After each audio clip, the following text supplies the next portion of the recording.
16 दिसंबर से खरमास शुरू। अगले 30 दिन भूल कर भी ना करें ये 6 गलतियां।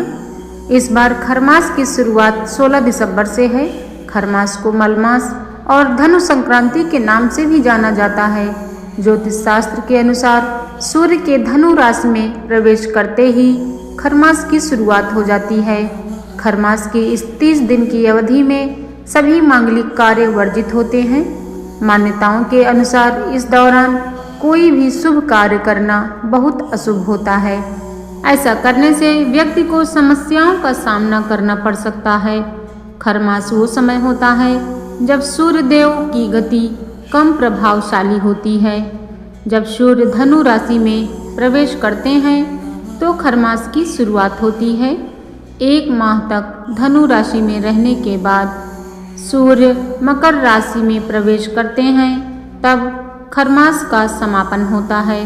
खरमास में कुछ कार्य की मनाही भी होती है। तो आइए जानते हैं कि 15 जनवरी 2026 तक कौन से कार्य करने की मनाही है। नंबर 1, खरमास के दौरान शादी विवाह, गृह प्रवेश, नामकरण, मुंडन, अन्नप्राशन और वास्तु पूजा जैसे सभी शुभ और मांगलिक कार्य नहीं किए जाते हैं। इस समय कुल 16 संस्कार करना वर्जित माना गया है। नंबर 2, इसके अलावा खरमास की 30 दिन की अवधि में तुलसी के पत्ते तोड़ना बहुत ही अशुभ माना जाता है, क्योंकि खरमास में श्री हरि की पूजा भी होती है और तुलसी भगवान विष्णु को बहुत ही प्रिय मानी जाती हैं। इसलिए खरमास में तुलसी तोड़ना वर्जित है। नंबर 3, खरमास के दौरान सिर्फ सात्विक भोजन ही ग्रहण करना चाहिए। इस समय लहसुन, प्याज, मांस, मछली और अंडे जैसे तामसिक भोजन से दूरी बनाकर रखनी चाहिए, वरना सूर्य देव नाराज हो जाते हैं। नंबर 4, खरमास में घर बनवाना या जमीन मकान खरीदना और बेचना भी शुभ नहीं माना जाता है। कहते हैं कि इस दौरान किए गए ऐसे कामों में रुकावटें और परेशानियां आ सकती हैं। नंबर 5, खरमास के दौरान नया बिजनेस शुरू करना भी ठीक नहीं माना जाता है, क्योंकि इससे पैसों से जुड़ी दिक्कतें आ सकती हैं। इसलिए इस समय नई नौकरी ज्वाइन करने या बड़ा निवेश करने से भी बचना चाहिए।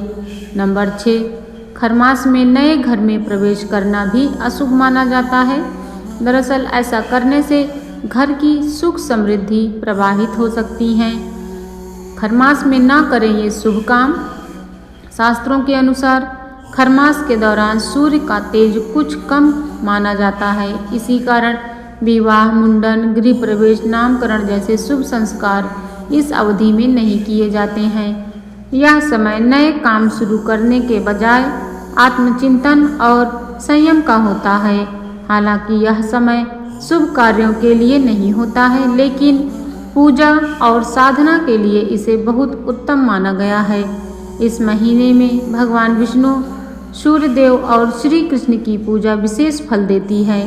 राम नाम जप, गीता पाठ और विष्णु सहस्त्र नाम का पाठ करना भी इस वक्त काफ़ी लाभकारी माना जाता है। खरमास में करें यह महा उपाय, जिससे पाएं खुशियों का भंडार। धार्मिक ग्रंथों का पाठ। खरमास में भगवद गीता, श्रीमद्भागवत पुराण, शिव पुराण और रामचरितमानस का पाठ या श्रवण करना शुभ माना जाता है। मान्यता है कि इस पूरे महीने में कम से कम एक धार्मिक ग्रंथ पूरा करने से मन शुद्ध होता है और जीवन की दिशा स्पष्ट होती है। रोज पूजा करें और सूर्य को अर्घ्य दें। खरमास में सुबह जल्दी उठकर स्नान करें और साफ वस्त्र पहने। इसके बाद तांबे के लोटे में जल, कुमकुम, फूल और अक्षत डालकर सूर्य देव को अर्घ्य दें। अर्घ्य देते समय ओम सूर्याय नमः मंत्र का जाप करें। इससे ग्रहों की स्थिति संतुलित होती है और स्वास्थ्य व ऊर्जा में वृद्धि होती है। दान, पुण्य और सेवा करें। खरमास में दान का बहुत बड़ा महत्व बताया गया है। कहा जाता है कि इस समय सच्चे मन से किया गया दान तीर्थ स्नान के बराबर फल देता है। इस दौरान अन्न, गर्म कपड़े, कंबल, घी, दीपक, फूल और पूजा से जुड़ी वस्तुओं का दान करना विशेष रूप से शुभ माना जाता है।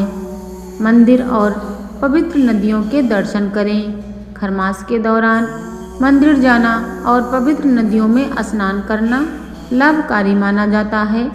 ऐसी मान्यता है कि इससे पुराने कष्ट दूर होते हैं और भविष्य के लिए आशीर्वाद प्राप्त होता है। नए साल 2026 में कब से शुरू होंगे विवाह मुहूर्त? साल 2026 में सभी शुभ काम 14 जनवरी तक बंद रहेंगे।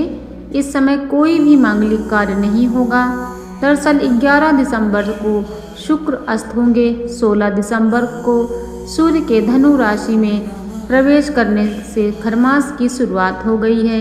साथ ही शुक्र के अस्त होने का प्रभाव 31 जनवरी तक रहेगा, यानी सभी मांगलिक कार्यों की शुरुआत पुनः फरवरी माह से होगी।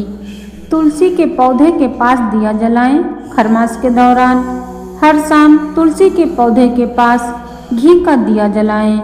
दिया जलाते समय ओम नमो भगवते वासुदेवाय मंत्र का जाप करें। मान्यता है कि ऐसा करने से देवी लक्ष्मी का आशीर्वाद प्राप्त होता है। घर से नकारात्मक ऊर्जा दूर होती है और रुके हुए आर्थिक और पारिवारिक मामलों में प्रगति होती है।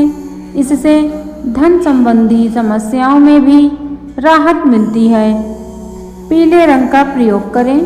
खरमास के दौरान पीले रंग का विशेष महत्व होता है। अपने पूजा स्थल पर पीले फूल रखें। संभव हो तो पीले कपड़े पहने और पीले रंग की वस्तुओं का दान करें।